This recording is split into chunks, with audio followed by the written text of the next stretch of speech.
Again, you can be watching the PowerPoint. Did the light come on? It's recording. Is it? Yeah. Okay. Okay.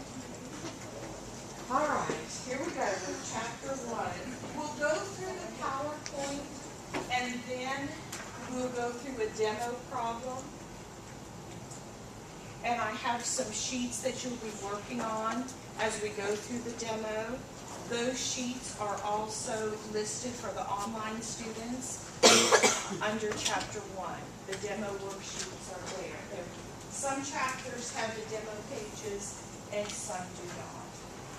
So chapter 1, accounting concepts and procedures. Our objectives are always listed on the first slide for what we'll be covering for the chapter. If you've read it, you know some of those terms, and if you work on your questions, you really had to look in the chapter to find some of those terms.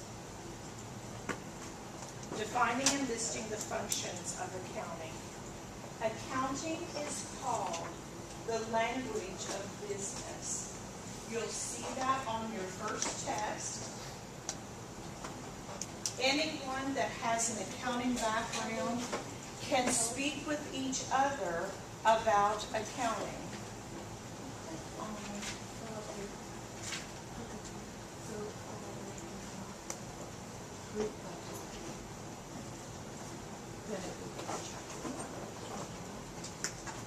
In Canvas, if you'll group by type in the upper right-hand corner, then it puts it by course documents and chapters. It's up in the upper right-hand corner. If we know the language of business, then it also helps managers of that business, owners of that business, people that are investing in that business, government agencies. What would be a government agency that needs to know how our business is with the language of business? The IRS, right?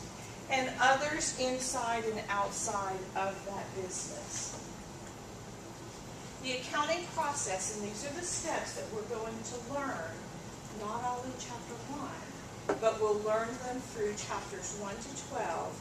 We're going to analyze. There has to be a source document for everything that occurs in the business, whether that's a memo, a bill, a check that we received. We have to have a source document. We will eventually do a practice set, which is called Sullivan. I believe it's after chapter 5, and you'll go through all of the steps that we've learned from chapters 1 to 5. We're going to record those occurrences in the business. We're going to classify them by groups. We're going to summarize by getting our totals together. We're going to create reports, and we will have an income statement, a statement of owner's equity, and a balance sheet. And we'll look at those in the first few chapters, and then as we move along, those get a little bit more detailed than the ones that we'll do in chapter 1. We're going to interpret or examine those statements. Our investors might want to examine them to see if they want to invest more into our company. Managers might want to interpret those to see if we need more employees. Owners might want to interpret to see if we need to open up another location for our business. And then we're going to communicate. We're going to provide those reports for others that are interested in our business.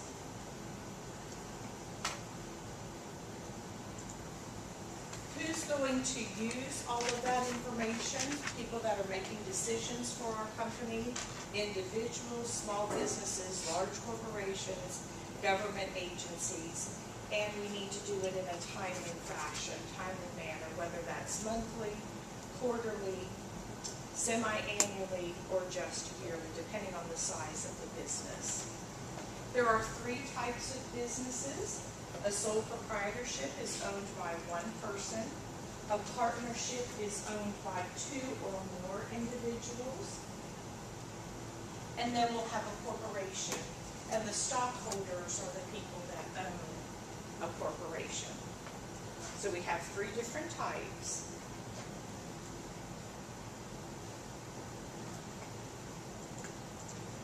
have some examples, and this chart comes directly from your book. Sole proprietorship just gives you some of the facts: who owns it, how you form it, what is the liability, and how do you close that business. I won't list or read all of those in class. I think you can go back and look at that. Does anybody have their book open? Can you tell me what page that's on? Page 3 in chapter 1. So you can go back and look at that. Business classifications. We can have a service business, we can have a merchandising business, or a manufacturing business. A service business, someone who is providing a service. That could be a law office, a hair salon, a nail salon, lawn care, although sometimes they have merchandise in those places too. They might also sell hair products, or they might also sell lawn equipment. A merchandising business makes their own product and sells it, or they sell products that are manufactured by someone else. A retail store, Penny's, Dillard's, any of those. And a manufacturing company manufactures their own product. Honda, Ford, any of the car, Toyota, which is close to home. And then this is another chart that's in your book. Just gives you some examples of service businesses. You're not actually selling a product. It's just the service that is being sold. A merchandising business and then a manufacturing. I gave you the form the other day for the GAAP, the Generally Accepted Accounting Principles, and I also gave you the form for the IFRS. The United States is talking about going with the IFRS for their standards. So far, we haven't changed. We're still using the GAAP, Generally Accepted Accounting Principles, and that's what guides us with everything that we'll be doing in the business. There's a difference between someone who is an accountant and someone who is a bookkeeper. You will be working towards an accounting technology degree, and that's the plan that you're working on here.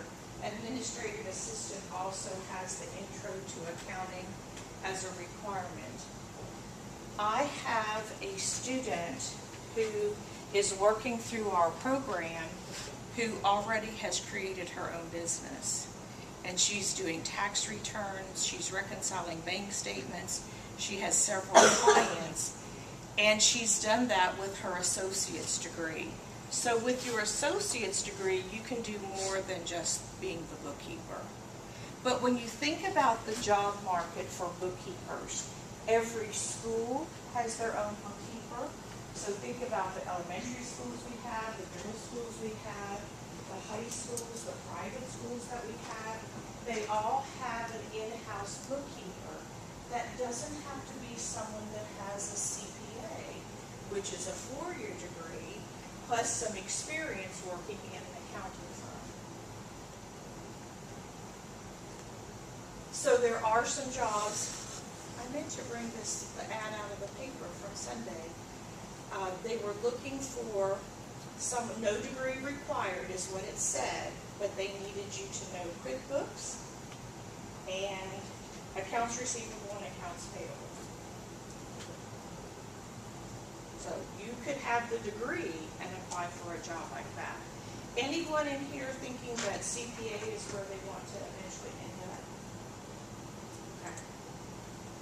This is a good place to start. And if you're undecided, after taking this class, you may decide, I really like this. It is exact. It's either right or it's wrong. There's no in between. Some people don't like that, but some find that that's a real challenge and they like that. You may decide that accounting technology is the way you want to go. So we can talk about that later when we get closer to Flex 2 and closer to registering for fall, about some of the classes that you can take and what you need to get the accounting technology certificate. We have a certificate, we have a marketable skills, and we also have a 2-year degree. You also can transfer to a 4-year institution with that degree. go. You have to go to a four-year institution for the CPA title. The accounting equation is down at the bottom of this screen. We're going to be using that with everything that we do from now until the end of the semester. Assets equals liabilities plus owner's equity. All transactions are going to use that. The one concept that we're going to work with is the business entity concept, that we keep the private business with the owner away from the business finances. Assets equals liabilities plus owner's equity. If you don't have that written in your notes, I would write that down. You'll see that in the form of a quiz eventually, but you'll also see that on our test for chapters 1 and 2. Assets are anything of value that's owned by the company. Those could be cash, supplies, land, office equipment, the building. Anything that has a value is called an asset.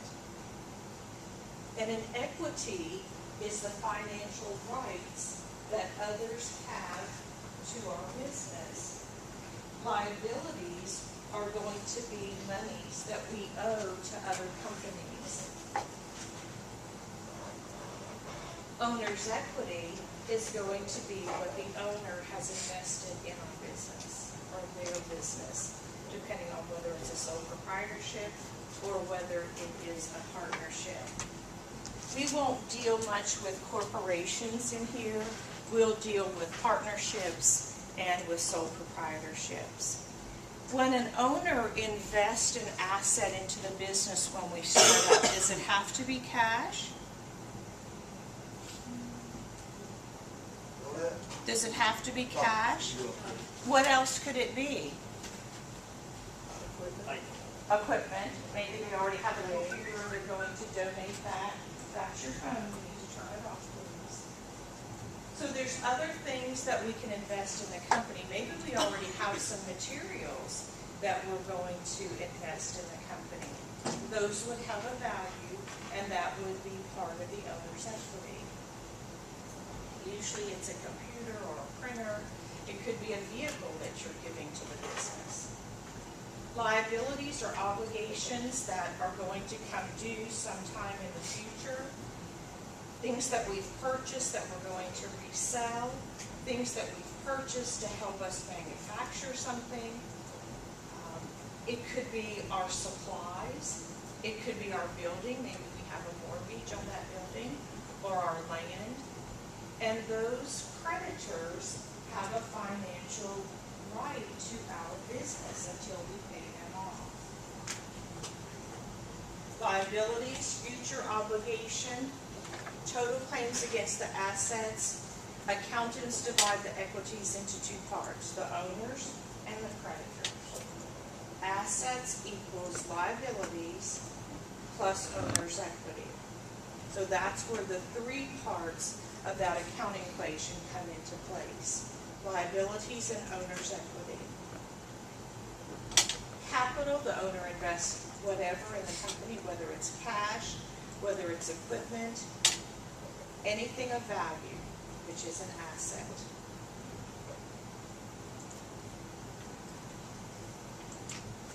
All right, let's go to the transactions. In chapter 1, we're going to use what's called an expanded accounting equation.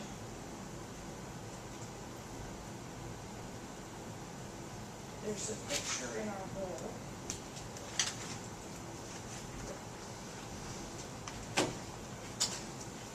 On page 15, there's one that you can look at.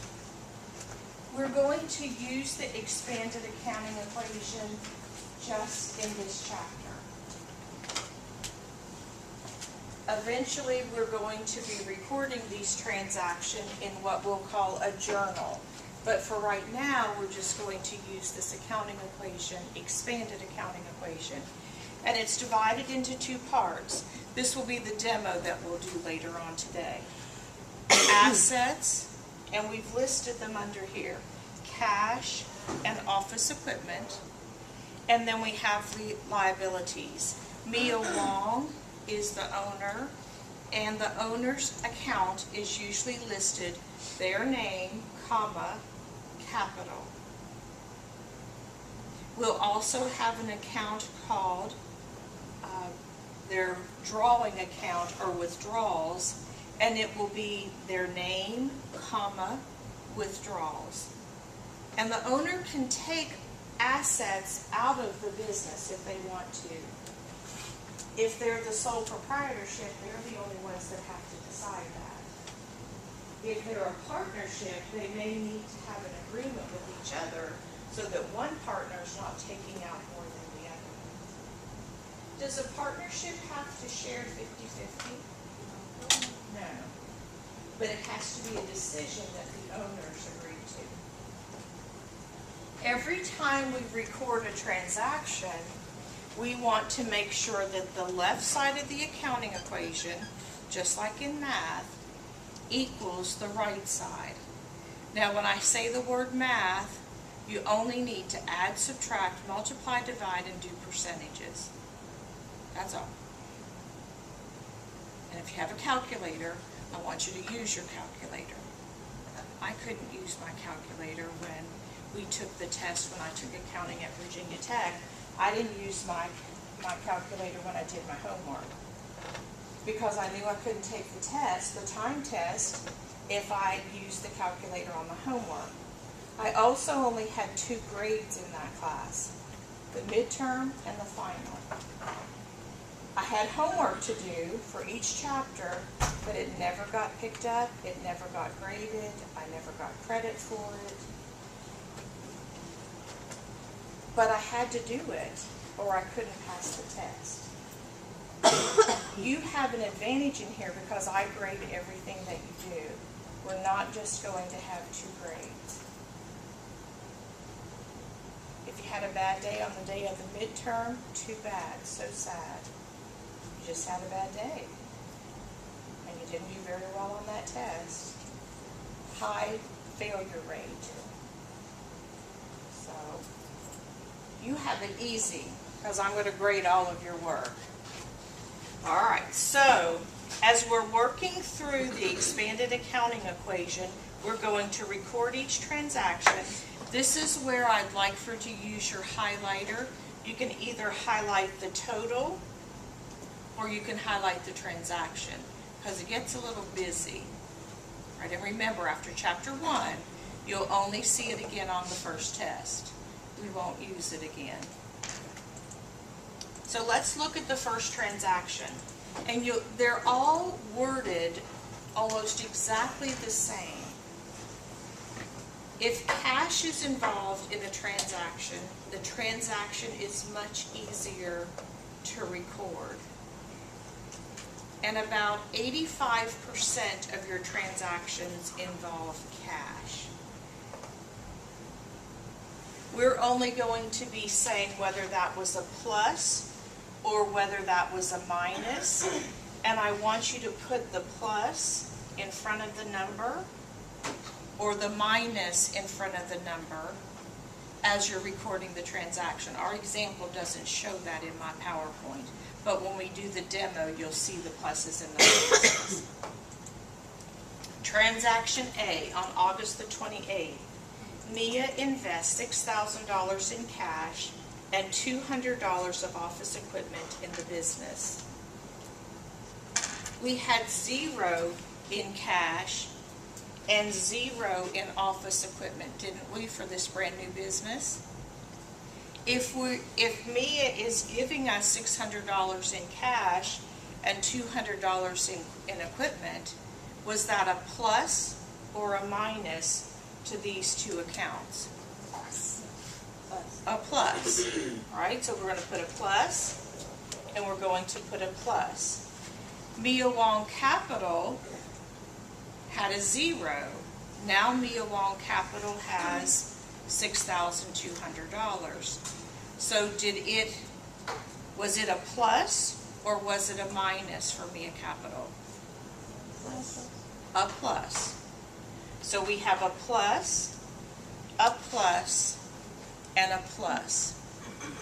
Now, some of you are probably saying, how can we just always have pluses? Didn't something go down? Because when we think of accounting, we think debit and credit. Something has to go up, something has to go down. Eventually, we'll be working on debits and credits. Right now, we're just working on pluses and minuses.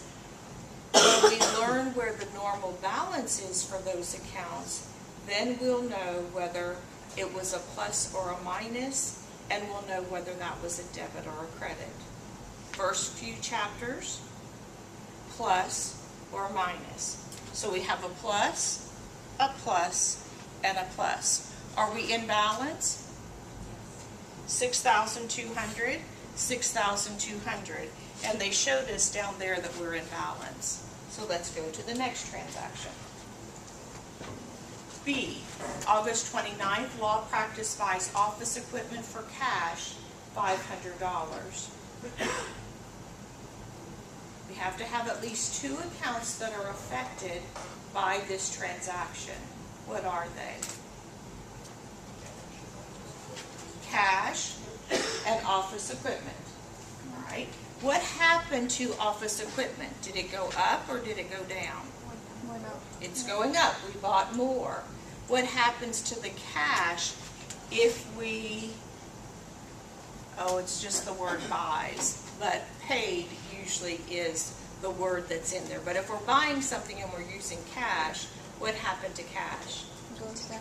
It went down, right? So we have a minus and we have a plus.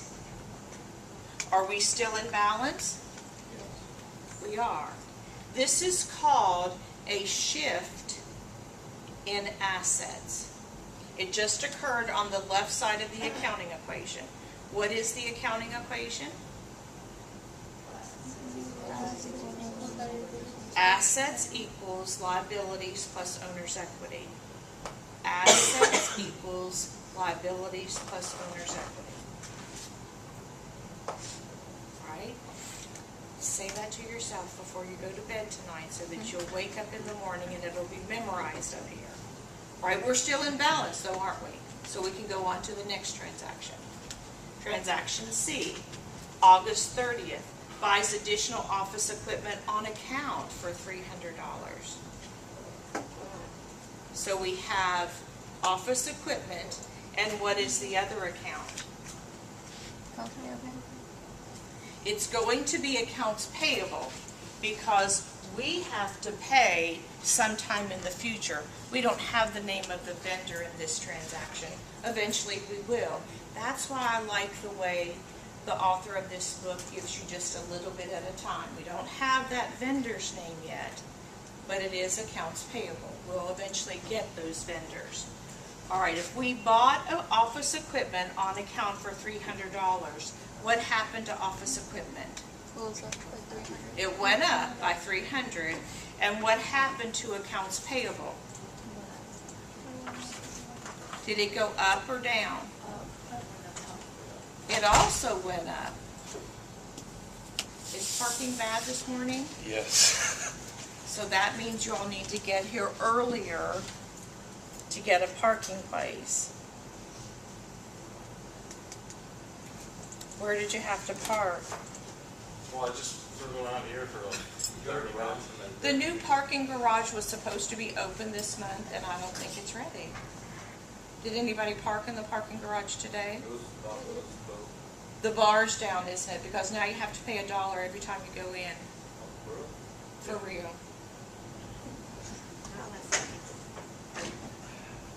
Parking on North Flores. North Flores, along the street. Yeah, at the back side. You can also park at Playland Park, but it's dirt. If you want to get your car dirty, you can park there. I don't drive anymore to work. I have my husband drop me off on his way to work. That means I'm here for a long time. He has a meeting tonight until 9:30, but I'll get all my emails caught up. And I'm not coming tomorrow because it's going to be snowing. Really? It's supposed to snow or have freezing rain in the morning. Yeah. So I'm staying at home, but I'll answer my text and I'll answer my email. But I'm not coming tomorrow. So, all right, so let's go back. We said that this was a plus to office equipment. It was also a plus to accounts payable. Now, some of you might be thinking, why was it a plus to accounts payable? That's money that we owe, isn't it? But how much did we owe before this transaction? Nothing. Now we owe $300. Easy so far? Okay. Now, don't be thinking any further ahead than what we're just talking about. Remember, we'll do debits and credits later. Just think, did it increase or did it decrease? That's all I want you to do. Are we still in balance? They're showing us that we're still in balance down here. Let's go to the next oh, there's not another transaction. All right, there's some later. After we record our transactions, then we're going to prepare a balance sheet. When we prepare our financial statements, we prepare them in a certain order. Does anybody remember from the reading which one we do first? And it's not the balance sheet. A financial statement. What are the financial statements? Balance sheet, statement of owner's equity, starts with an I, the income statement. The one that we will do first is the income statement. All right, if your phones are on, please turn them off. Income statement. From the income statement, we will know whether we had a net income or a net loss. If you're working on my accounting tutor, I asked you to minimize that. You should only be looking at the PowerPoint. Only looking at the PowerPoint. You can bring the PowerPoint up from Canvas if you want to. The income statement will show us whether we have a net income or a net loss. After we prepare that financial statement, we will prepare the statement of owner's equity. That tells us what happened to the capital during that fiscal period, whether it was a month, a quarter, or a year. What happened to that owner's investment? Did they take out a withdrawal? Did we make any money? Did we lose money? What happened? Statement of owner's equity is the second financial statement we'll prepare. And then the last one is going to be a balance sheet. A balance sheet is a snapshot of what the company looks like on a particular day at a particular time. If we do it first thing in the morning, let's say we finish it at 10 o'clock, by 3 o'clock, is that balance sheet the same? Because maybe we paid some bills, so our cash is going to be lower. Maybe we received some payments from our customers, so our cash is going to go up. So a balance sheet is just a snapshot of what the company looks like on a particular day. It has a specific date on the balance sheet. So if you're looking at the PowerPoint and you see that balance sheet, which is on the next slide, it tells you that it's on a particular day. Particular date. It's going to show our ending balance for assets, liabilities, and owner's equity.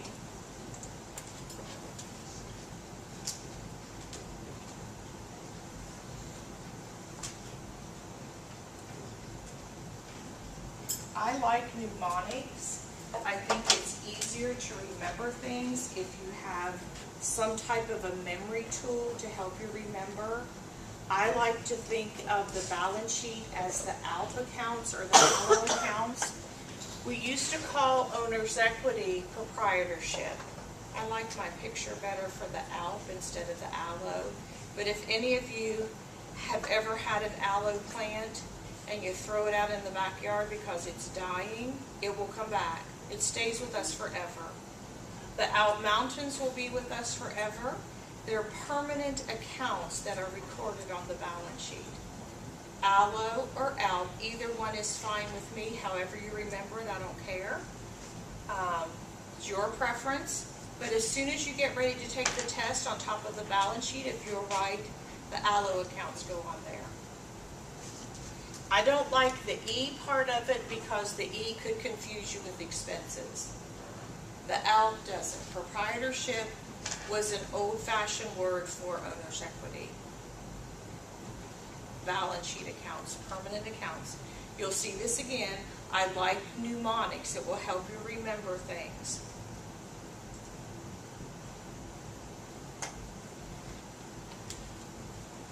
When you're doing a math equation, do any of you use the mnemonic for that? Please excuse my dear Aunt Sally. Remember that one? Right? I could never remember how to spell geography when I was in elementary school, so I would remember a sentence.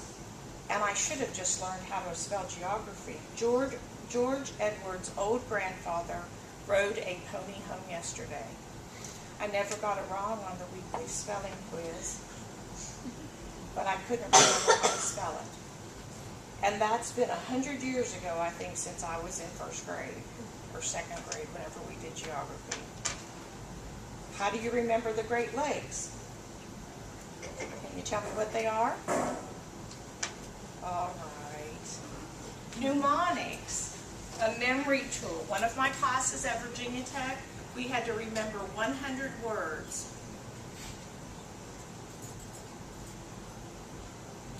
The instructor just read the words, and then we had to write them down. I used peg words, and that's how I remember them. Other students used locations in the room to remember the 100 words. They were random words. That was part of our testing. We had to get those 100 words. And he only read them once. Mnemonics. How do we remember the Great Lakes? Huron, Ontario, Michigan, Erie, and Superior. If I don't give you a mnemonic, create your own.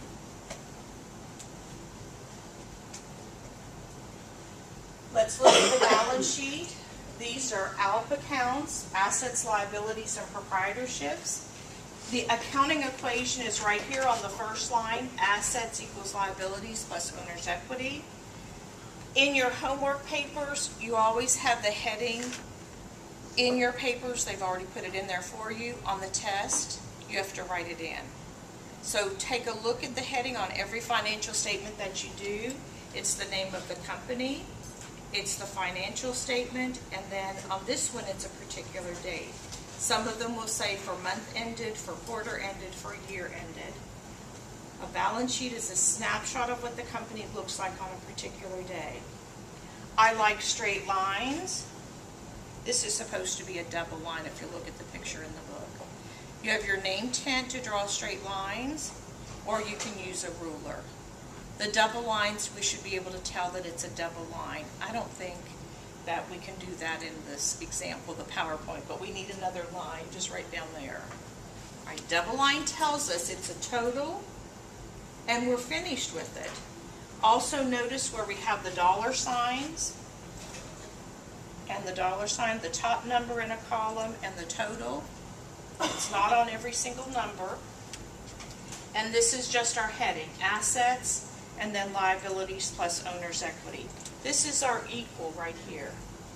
We want these two numbers to be the same. Total assets, total liabilities, and owner's equity.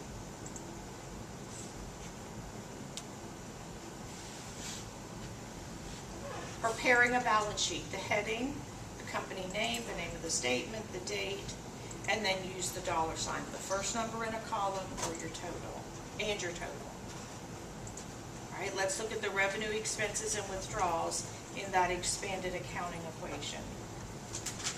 Revenue.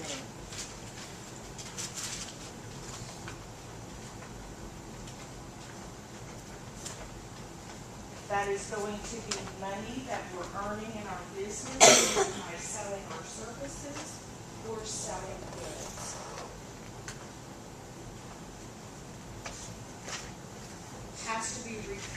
when we earn it. Our customers might give us a promise to pay sometime in the future. What is that account called? Accounts receivable. Okay, we're going to receive the cash sometime in the future. Assets increase if we've received cash, meaning that the customer or the client paid right away. And accounts receivable if they've given us a promise to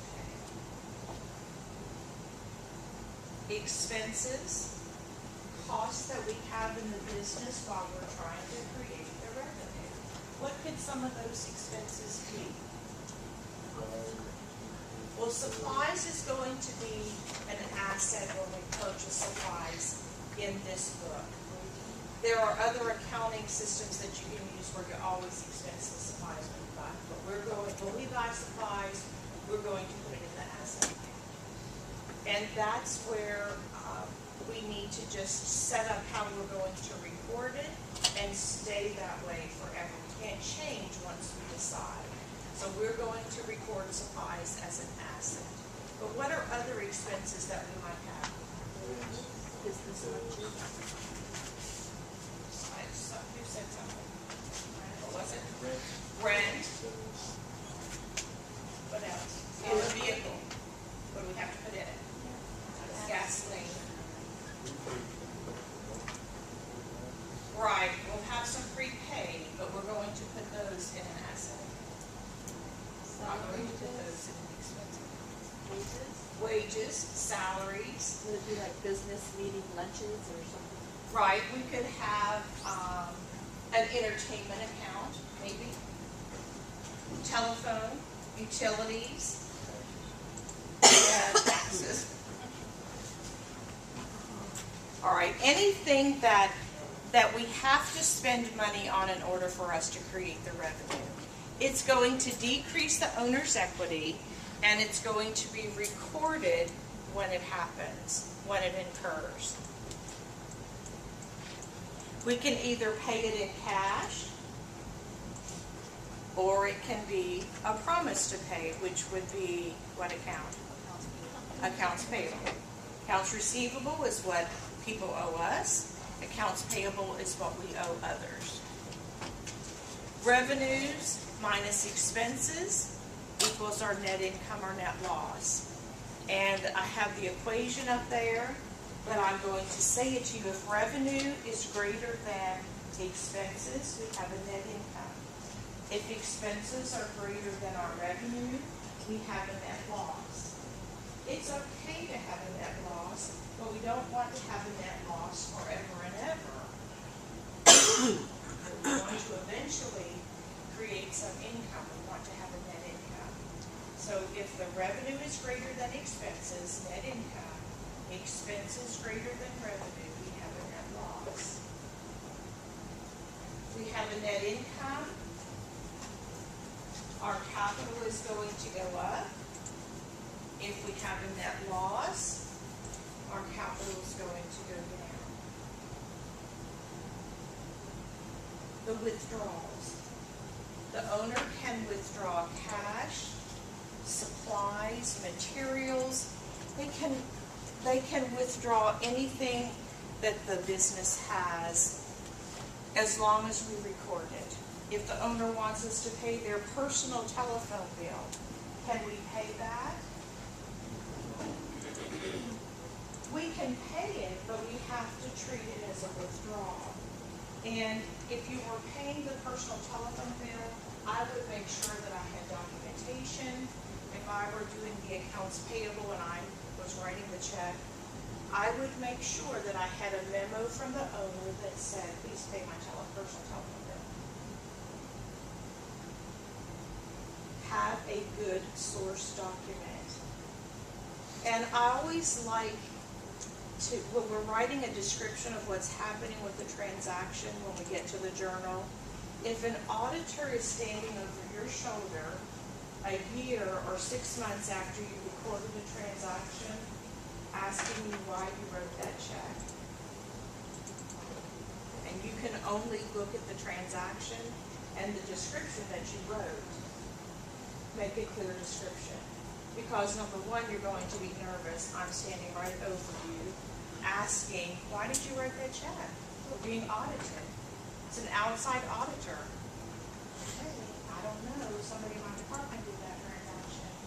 Well, make sure that the description is very clear. Why did you do that? We see a lot of embezzling in businesses. If you're the owner of the business, let's say you never want to do accounting in a business, but you own a business, you want to make sure that you can find out if someone is embezzling money. If something doesn't look right, it probably isn't. It happens everywhere. It happens in a bank. You should always reconcile your bank statement. It happens in large businesses, small businesses.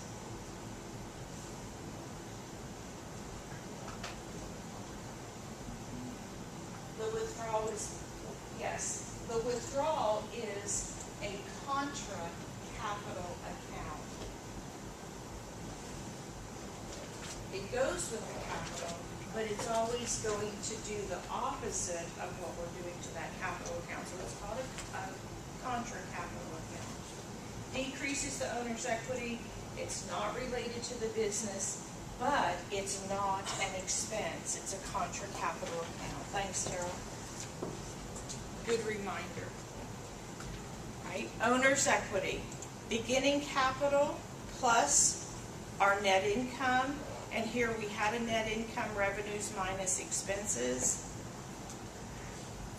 Minus our withdrawal would give us our ending capital. The ending capital for January will be the beginning capital for February. The ending capital for 2013 will be the beginning capital for 2014.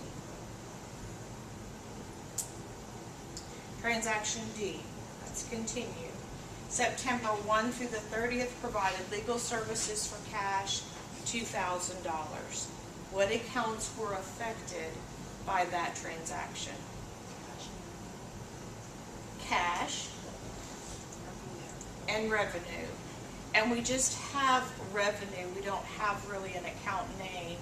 We could have several different types of revenue. This revenue might be called legal services. We could also have another type of revenue. What happened to cash? On this one they remembered the plus. What happened to cash? It increased. What happened to our revenue? It also increased. We did something on both sides of the accounting equation. Are we still in balance? Okay. Assets went up, cash went up, and revenue went up. What was our revenue before this transaction? Zero. We didn't have any. Transaction E. Provided legal services on account, $3,000. What accounts are affected here? Accounts receivable and still revenue. Revenue went up, accounts receivable went up. We owed zero, now we owe $3,000. Right, now the accounting equation gets a little bit more complex on this one. So if you'll look at where the equal sign is, we have cash plus accounts receivable plus equipment equals accounts payable plus our capital minus our withdrawal. Do you see the minus there? Plus the revenue minus the expenses. So when you make sure that your totals equal down here, we have to do some pluses and minuses. Plus, plus, plus equals over here, accounts payable plus the capital minus the withdrawal plus the revenue minus the expenses. Eventually that's where our debits and credits will come in. We're just doing pluses and minuses right now. Transaction F. Received $900 cash as partial payment from previous services performed on account. What accounts are affected here? Accounts receivable and cash. What happened to cash? Did it go up or down? It went up. What happened to accounts receivable? It went down, it's decreased. Because instead of our customers owing us $3,000, now they owe us $2,100. What is this transaction called again? Starts with an S. Shift in assets. Nothing happened on that other side of the accounting equation, did it? All right. Before we go on, promise me you'll come back next Tuesday, right? Everybody has to raise their hand. Promise me? Promise me. Come on, Terrell. See, that lady told me, all right, Kimberly, raise your hand. All right, y'all raise your hands back there. Okay. I'm giving you a lot of information, right? You're thinking, oh my gosh, I'll never get that. You will get it, I promise. You'll get it. We're learning how to play a game. I'm just giving you a few rules at a time. I'm not going to turn you loose just to do it on your own. Okay? We ready to go on? Everybody's coming back on Tuesday. On time. What time does class start? I have to write it up here for me. I think I told you that the other day. Because I'll keep talking and it will be 11:15 and I'll still be going. There's not a class in here after this class, so you can stay if you want to work on my accounting lab or you want to work on your problems, and then you can bring them by my office. Although I'm going to be outside from 12:30 until 1:30. There's some kind of a fair going on out in the mall area, if it's not freezing. I brought earmuffs and a scarf and my winter coat, because I think it's going to be cold. All right, the next transaction. Paid salaries expense, $700. What accounts are affected? Expenses and cash. Expenses and cash. What happened to cash? Decreased by 700. It decreased. And what happened to expenses? Increased by 700. They increased. They were 0, and now they're 700. So we have a minus on one side and a plus on the other side of the accounting equation. Are we in balance? We are in balance because what do we have to do to expenses up there and with the green? We're eventually subtracting those, so we're still in balance. In double entry accounting, which is what we're doing, we have to have at least 2 accounts that are affected. We can have 3, we can have 5, we can have 7 accounts eventually that are affected by one transaction, but we have to have at least 2. Transaction H, paid rent expense $400. What accounts are affected? Cash and expenses. Cash and expense. What happened to cash? Decreased. What happened to expenses? It was increased. Now it's $1,100. We're still in balance if we look at the green minus up there for expenses. Transaction I. Incurred advertising expenses of $200 to be paid next month. What does incurred mean? Like, wrong. Or it happened, right? We had an advertising expense, whether they charged us by the item for that expense or they charged us by each flyer that they mailed out. I don't know how they came up with the $200. Incurred advertising expense of $200. And we're going to pay it next month. What accounts are affected? Expenses and accounts payable. What happened to accounts payable? Increase or decrease? Increase. And what happened to expenses? Increase or decrease? Increase. We're still in balance, aren't we? And then transaction J, Neil withdrew $100 for personal use. What accounts are affected? Cash and the Mia Long withdrawal. What kind of an account is that one? A withdrawal account. Contra capital account. What happened to cash? It went down or decreased, and then what happened to the withdrawal account? It increased because we had zero there, now we have $100. This is what the expanded accounting equation is going to look like. This is what your test one is going to look like. I like for you to use the highlighter to either highlight your totals or to highlight your transaction. It gets very busy. So you can do either one. You can either highlight the transaction or highlight the totals. They've used a different color for each one of the transactions. It is the transaction that's in red.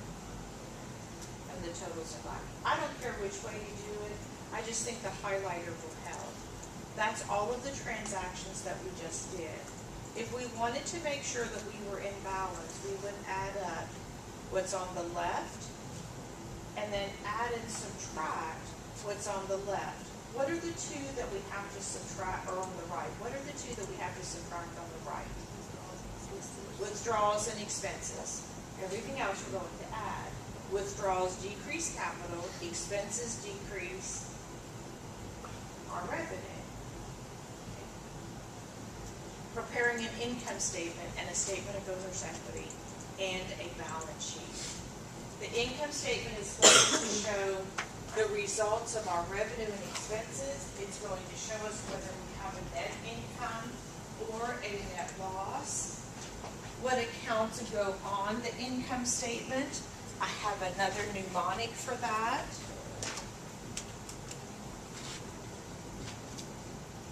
Which is ICE. Income, cost, and expenses. We won't have any cost accounts until we get to chapters 11 and 12. But we'll have the I and the E, income, cost, and expense. That's what goes on our income statement. It covers a certain period of time, so the heading is going to show for month ended, for quarter ended, for year ended. Could we do an income statement weekly if we wanted to? We could. We could do a balance sheet every day. A very long time ago when I worked in a bank, we had an old posting machine. I should find a picture of that. And before we could leave every day, we had to do a balanced balance sheet of all of the transactions that took place for that day. We couldn't leave until we had one that balanced. And Helen, who was our cashier, would pull the little pages out of the file, put them in the posting machine, put the transaction in, put it back in the little file, manual posting machine. She'd pull out the next account, put it in, do the transaction, put it back. At the very end, and we all kind of crossed our fingers, she would push totals. If it balanced, we got to go home. If it didn't balance, we had to find out why it didn't balance. So you could do it every day. I don't know that you want to do it every day. Walmart, any place that has a cash register, they probably do balance their cash register drawer for every shift after somebody leaves, so it's daily. So you'd have a little balance sheet that you're preparing every day to balance that. Anybody work a cash register drawer now? Yeah, you know it has to balance. It's like a daily, like for the till safe itself, you get a cash statement for that, and that's basically a balance. Right. So you know what you brought in, what you put out, how much you're off, how much you're over, how much you're short. It tells you right away, right? I worked at a hardware store years ago, and I had to do it by hand. I had to count up the cash register drawer for the cashiers out in the hardware store. And then they started with the same amount of cash every day in the morning, whether that was $50. How much do you start with at the beginning of the shift? Start with 150. 150. It might have moved that up to 200. So you have to have some money in your drawer to make change. If you're having a yard sale, don't you need some cash to give change out? You've got to have some change in that cash register or till to get started. Right? It's going to, your income statement's going to show the revenues, expenses, net income, or net loss. Covers a certain period of time, and it could be daily, it could be monthly, quarterly, yearly. The income statement, preparing the statements, we're going to do it in that order. The income statement first, the statement of owner's equity, and then the balance sheet. The income statement, we have to have a company name, we have to have what that financial statement is, and then what the period of time is. Which one has a specific date that I've given you so far? The balance sheet. Okay, and if we can think, if you can't remember balance sheet, remember when we're adding up the money that's in the cash register, we have to do that every day, and that's kind of like a balance sheet. It's a specific day. Here's what an income statement looks like. Right now, it's pretty basic. We have revenue with a colon after it, indented, and this is our revenue account, legal fees. So they're giving us the real name of that account instead of revenue. Operating expenses, we just put it under expenses when we were doing the expanded accounting equation, but here we have salaries, rent, and advertising expenses, total operating expenses, and then our net income. Notice where the dollar sign is. The first number in a column, and then the totals. Single line tells us that we added or subtracted. Here's a single line, here's a single line, there's a double line. If we have to do a little calculation on a financial statement, move it over to the left, a column. For the operating expenses, we listed them here, and we put the total in the right column. Make it so that it's easy to read. What do we want to know? Revenue, expenses, net income, or net loss. The calculations can go over a column. Okay, all of those expenses that we added up. Left margin, indented, indented. This one doesn't have to be indented. It could even come back over here. If you put a dollar sign on the total operating expenses, I probably wouldn't take off because it's a total, isn't it? It's just a subtotal to help us come up with whether we had a net income or net loss. If revenue is greater than expenses, what do we have? Net income. Expenses greater than revenue? Net loss. Right? Statement of owner's equity. What happens to the capital in that month? If we have a net income, what happens to capital? It increases. If we have a net loss, it's going to decrease. Right? Increased by an additional investment, net income. It's decreased by a withdrawal or a net loss. And this is what it looks like. Statement of owner's equity. This one I think has, this has a net income. This one has a net loss. And you can see if we have a net loss, we can add the net loss and the withdrawal together, which we did in the bottom one. And if we have a net income, we're listing that separately and we're subtracting the withdrawal. So there's two different ways that you can do the statement of owner's equity. We want to know what the new capital is for the next month, which is the ending capital for the month that we're in right now. Notice where the dollar signs are. Notice the single line, and then the double line is where the totals are. The heading is the name of the company, the name of the financial statement, and this was for a month ended. How do we know whether there were 31 days or 30 days in September?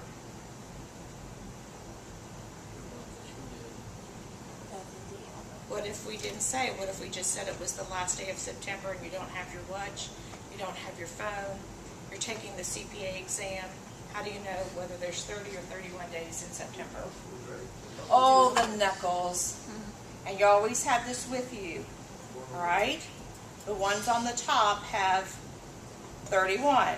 January, February, March, April, May, June, July, August, September, October, November, December. This is always here. Another mnemonic. Would that be cheating on a test? That be cheating on the CPA exam? Nope. You didn't take anything in. You got your, this is there. You've got it. January, February, March, April, May, June, July. July and August both have 31. September, October, November, December. You won't forget it. There's a YouTube video out there on that too. I Googled it. It's not mine, but there is one. What does the ICE stand for? Income, cost, and expense. All right, the question was, what does ICE stand for? Income statement, mnemonic, income, cost, and expense. We won't have any cost until chapter 11 and 12. There's the balance sheet. That's the last one we're going to do. In your homework, if your balance sheet doesn't come out, I would say you use the wrong capital, because we have to use the ending capital right here for the balance sheet to come out. So if your balance sheet doesn't balance in your homework for chapter 1, it's probably because you used the beginning capital and not the ending capital. The heading, the company name, the type of statement it is, and this one has a specific date. What goes on each statement? That's the same as the mnemonic that I just gave you. Balance sheet, out, assets, liability, proprietorship. Proprietorship is another name for owner's equity. What goes on the income statement? Income, cost, and expense. We don't have any cost accounts yet. Statement of owner's equity, we have the beginning capital plus the net income or minus the net loss and minus the withdrawals. If we have an investment, we would add that. There's a good mnemonic. I don't think this is in your PowerPoint for chapter 1, but it's a separate slide that I put under the documents for chapter, or course documents. So you can look at that under course documents. Just another, whatever helps you remember things, use it.